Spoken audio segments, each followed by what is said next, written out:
There is a piece of foam board leaning against the inside of a window in a small farmhouse in Lancaster County, Pennsylvania. It is covered in aluminum foil. It is held in place by nothing more than a snug fit against the window frame. It looks like garbage. It looks like someone ran out of better ideas. Most people walk right past it. But hidden inside it is a lesson worth hundreds of dollars a year. And if you scale that lesson across your entire house, it is worth thousands over a single decade. That piece of foil-covered foam board cost less than $3, and it is part of a cooling system that requires no electricity, no monthly bill, no service contract, and no repairman. It is a system that kept entire Amish households cool through July and August for generations before the rest of us decided we needed a machine to do the job for us. Before we go further, if you are the kind of person who finds this sort of thing interesting, who wants to know what practical knowledge has quietly disappeared from modern homes and what it is actually costing you that it is gone, then hit subscribe right now. We release new investigations like this every week, and you will not want to miss what comes next. Now, back to that window, because here is the thing. It was not just the foam board. The foam board was only one piece of a much larger system. A system that the Amish did not invent, but that they quietly preserved while the rest of American culture walked away from it. A system built entirely on how heat moves, how air behaves, and how a house, if you treat it correctly, can regulate its own temperature without consuming a single watt of electricity. To understand why any of this matters, you first need to understand what most American households are actually spending to stay cool. According to recent energy data, the average American household spends between $340 and $680 per year running central air conditioning. In hotter states, that number climbs higher. In Texas, Arizona, Florida, and across the Deep South, families spend over $1,000 annually just to run the compressor. Air conditioning accounts for roughly 19% of total household electricity use nationwide. Over 10 years, for the average American family, that is somewhere between $3,400 and $6,800 paid to a utility company for the singular purpose of moving warm air out of a home. And the AC unit itself? A new central AC system costs between $5,000 and $10,000 to install. A window unit runs anywhere from $150 to $600. Then there are the annual maintenance costs, the filter replacements, the refrigerant checks, the coil cleanings, the service calls that come in August when the unit decides to quit on the hottest day of the year. At first, it looks like a straightforward trade. You pay for convenience, you stay comfortable. That is the deal. But that explanation has a problem, because the Amish are comfortable. Their homes are not sweltering. Their families are not suffering through summer heat, fanning themselves in desperation and waiting for the power grid to rescue them. They are sitting in rooms that hover 10, 15, sometimes 20 degrees cooler than the outdoor temperature. They are sleeping through hot August nights without a single fan spinning on AC power. And they are doing it with techniques that in many cases cost less than $12 to implement. Here is where it gets interesting. For generations, families relied on this. Before electricity was standard in American homes, before the first window air conditioning unit was sold in 1932, before Carrier invented mechanical cooling for residential use, every family in this country cooled their home using some version of the same system the Amish still use today. Farmers knew it, homesteaders knew it, anyone who built a house before the mid-20th century designed it around these principles automatically, the way you might design a kitchen around where the sun comes in. Then, modern convenience replaced it. And if that is true, it means we have forgotten a remarkably effective system. One that is still available, one that still works, one that can be relearned this weekend using materials from a hardware store and a few hours of your time. Let us start at the beginning. The foundation of everything the Amish know about staying cool without electricity is this: they do not fight the heat, they redirect it. Modern air conditioning works by brute force. It cools air inside a room and exhausts heat outside using a refrigerant cycle that demands enormous amounts of electricity. The Amish system does not fight thermodynamics, it uses thermodynamics. Hot air rises, cool air falls. Sun-facing walls absorb heat. Shade keeps it out. Moving air feels cooler than still air. Night air is almost always cooler than daytime air. If you build your strategy around those 4 facts, you do not need a machine. The first principle is what climate scientists and building engineers now call night flushing. The Amish have a simpler name for it. They just call opening the windows. But the timing of it is everything. Here is how it works. During the hottest part of the day, roughly between 10 in the morning and 6 in the evening, every window on the sun-facing side of the house stays shut. Every door on the south and west side stays closed. The house is sealed. Not perfectly, the way a modern insulated home might be, but deliberately.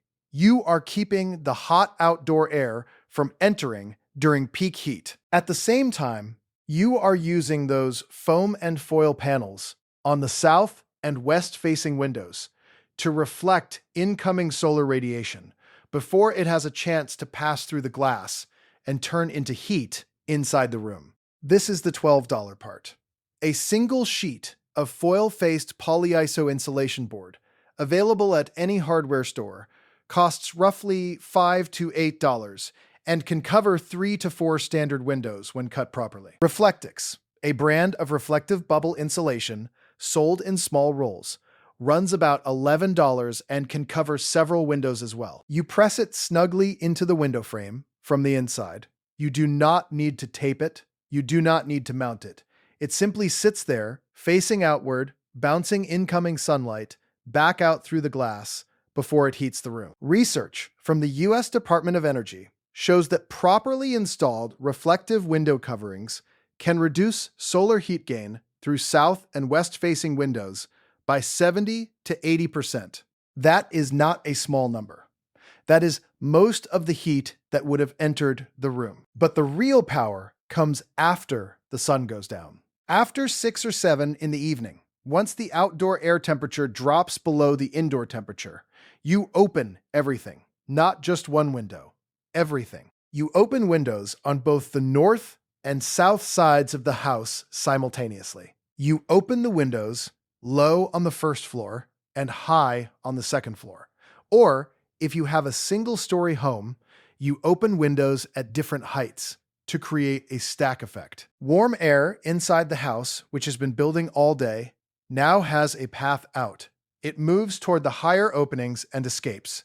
Cooler outdoor air from the lower openings rushes in to fill the space. Research confirms this is not just folk wisdom. Cross-ventilation alone, without any other intervention, has been shown to reduce cooling energy use by 22%. When combined with evaporative techniques, the number climbs to 64%. Over the course of a full summer, that difference in electricity consumption is measurable in hundreds of dollars on your utility bill. You run this night flushing protocol for 4 to 6 hours. By midnight or 1 in the morning, the indoor temperature has dropped significantly. Then you close everything again before dawn. You seal the house before the outdoor temperature rises. The cool air that entered overnight is now trapped inside. The thermal mass of the floors, the walls, the furniture, all of it has absorbed the coolness, and it will release it slowly throughout the following day. It was not complicated. It was not expensive. And it worked. Not one season. Not one year. For generations. The second principle is shade management. And this is where people who try passive cooling for the first time often make their biggest mistake. They think shade means curtains. They put up thick blackout curtains on the inside of their windows and congratulate themselves. But interior curtains, even dark ones, do not actually stop heat from entering the room. By the time sunlight has already passed through the glass, the heat has already entered the room. Interior curtains trap that heat between themselves and the glass, creating a little oven and then slowly release it into the room anyway. The Amish solution is exterior shade, shutters on the outside of the window, an overhanging porch roof designed to block summer sun while allowing lower winter sun through. Strategically planted trees on the south and west sides of the property. A grape arbor over a porch. A climbing vine over a trellis near a west-facing wall. If you plant a fast-growing deciduous tree, something like a sycamore or a tulip poplar or a silver maple, on the southwest corner of your house, it will provide meaningful shade within 3 to 5 years. Within a decade, it will shade that entire side of the house during the hours when the sun does the most thermal damage. It will also drop its leaves in winter, letting the low winter sun warm the wall and contribute to passive heating. The same tree. 2 jobs, no electricity, no maintenance cost. If you do not want to wait for trees, exterior shutters can be built or purchased. Simple hinged wooden shutters on west-facing windows, closed each morning before you leave for work, can reduce the temperature in west-facing rooms by 8 to 12 degrees during afternoon peak hours.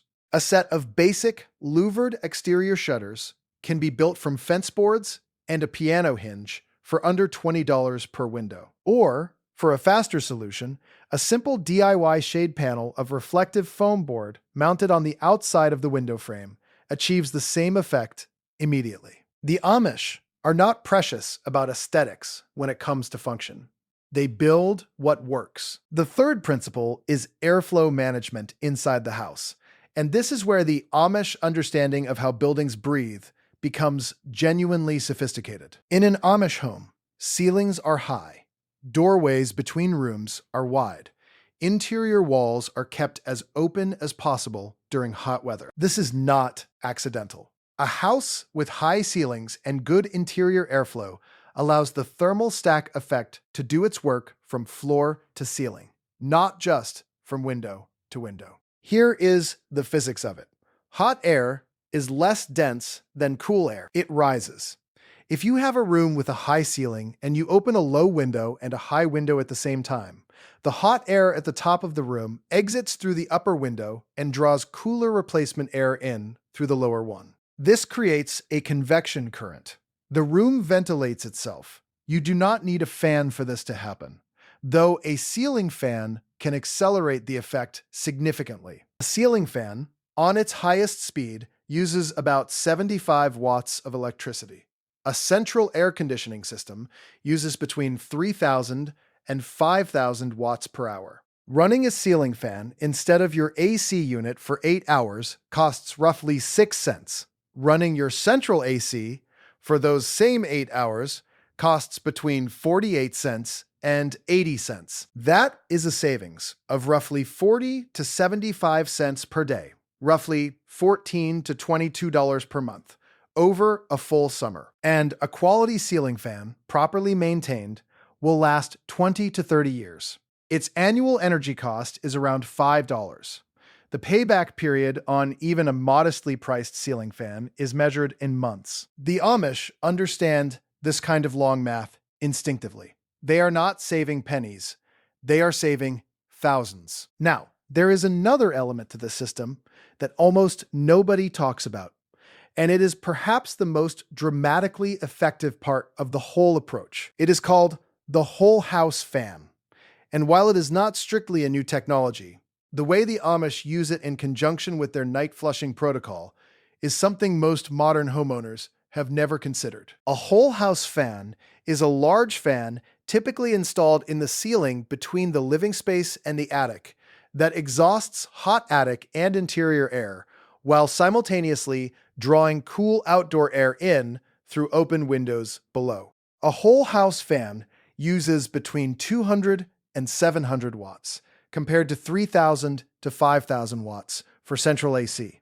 It can drop interior temperatures by 10 to 15 degrees in 20 minutes. It can clear an attic that has reached 140 degrees, which is common in a poorly ventilated attic on a summer afternoon, down to near outdoor temperature in less than 30 minutes. A hot attic radiates heat down through your ceiling all night long, even after the sun goes down. Clearing that attic heat is not optional if you want passive cooling to work. It is the difference between waking up at 2 in the morning, sweating, and waking up comfortable. A basic whole house fan can be found new for $150 to $300 and installed in a single afternoon with basic DIY skills. The payback period for the average household that currently relies entirely on central AC is typically 1 to 2 summers. This is where the numbers become undeniable. Let us say you implement all 3 elements of this system. You spend $12 on reflective foam board for your south and west-facing windows. You install a whole house fan for $200. You practice night flushing every evening when outdoor temperatures drop below indoor temperatures. You add 1 or 2 ceiling fans if you do not already have them. Your upfront cost is somewhere between $250 and $350. Your central AC now runs only on the hottest days of July and August, days when the overnight temperature does not drop below indoor comfort range. On those days, you might run it for 4 to 6 hours. On the remaining 60 to 75 days of the cooling season, you run nothing but fans. Your cooling electricity bill drops by 60 to 80%. For the average American household, spending $400 to $500 annually on cooling electricity, that is $300 to $400 back in your pocket every single year. Over 10 years, without accounting for rising electricity rates, that is $3,000 to $4,000 in savings from a $250 investment. Factor in that electricity rates have risen an average of 2 to 3% annually, and the 10-year saving number climbs above $5,000. And that is only the direct electricity savings. That does not count the extended lifespan of your AC unit, which now runs far fewer hours per year. It does not count the avoided repair costs. It does not count the avoided unit replacement cost when the AC eventually dies. They were not saving pennies. They were saving thousands. Now, let us address the obvious question directly, because it needs to be addressed. Does this work everywhere? No.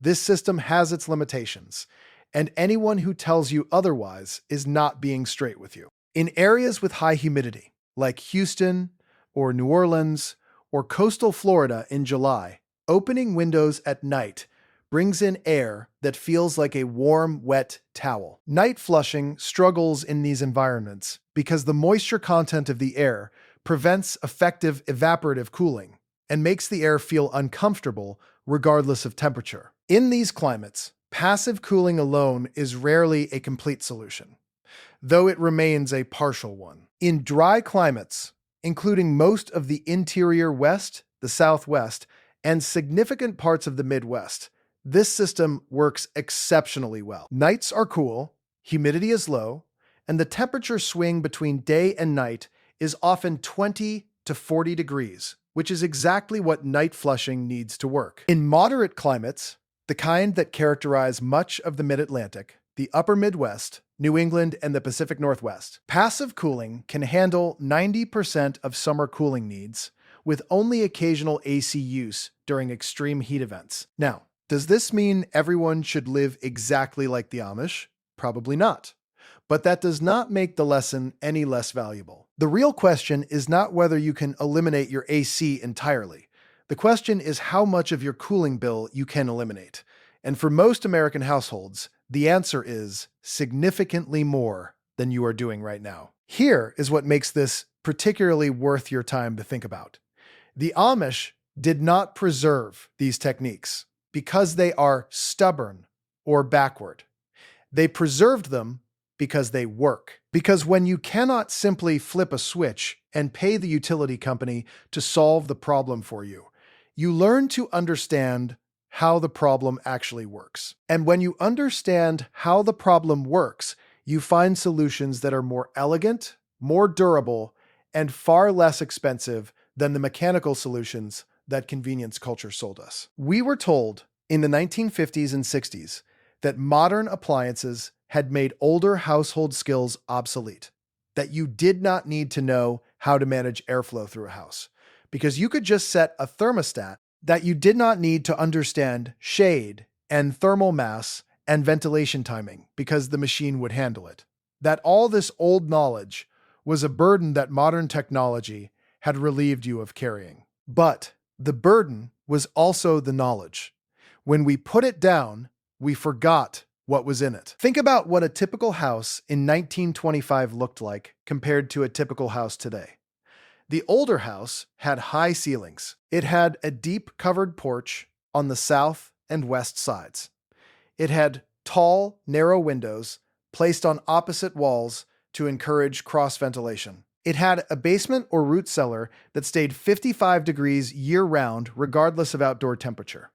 It had operable transom windows above interior doors to allow hot air to move between rooms even when the doors were closed.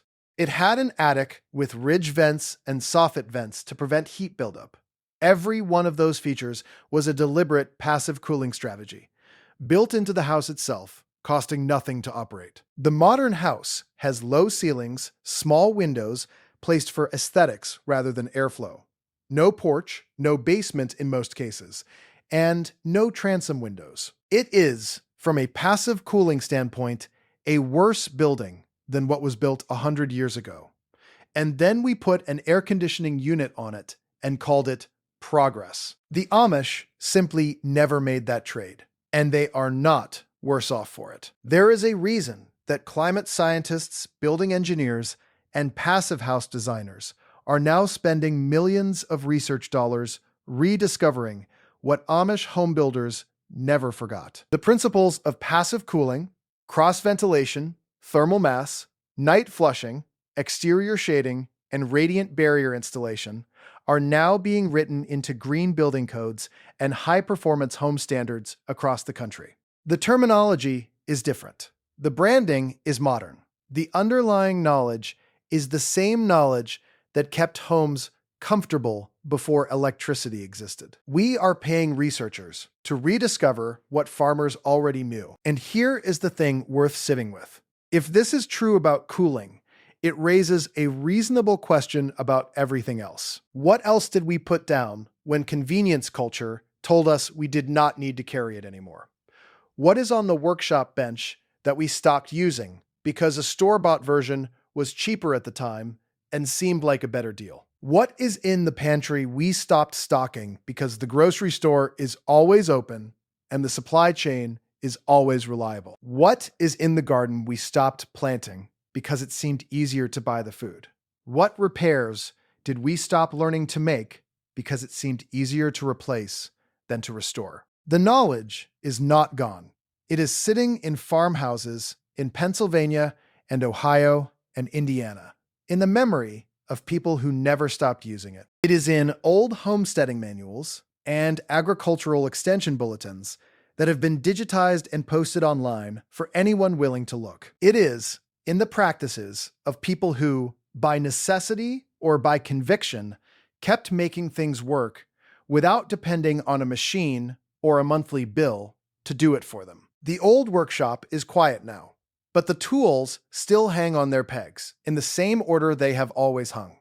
The bench is worn smooth in the middle from decades of use. The window at the north side of the shop is open in summer and closed in winter, just the way it always was, because that is how a workshop stays comfortable without costing a cent. And somewhere in Lancaster County, a piece of foil-covered foam board sits in a window frame, doing its quiet and reliable job, just the way it did for the family before this one, and the family before them. The knowledge is still available. It is waiting for anyone willing to stop walking past it. If this investigation was useful to you, please give it a like. It helps more people find this kind of content, and subscribe to the channel so you do not miss what we investigate next. And if you want to go deeper on the self-sufficiency strategies that modern households have largely abandoned, click the video that is showing on your screen right now. We think you will find it worth your time.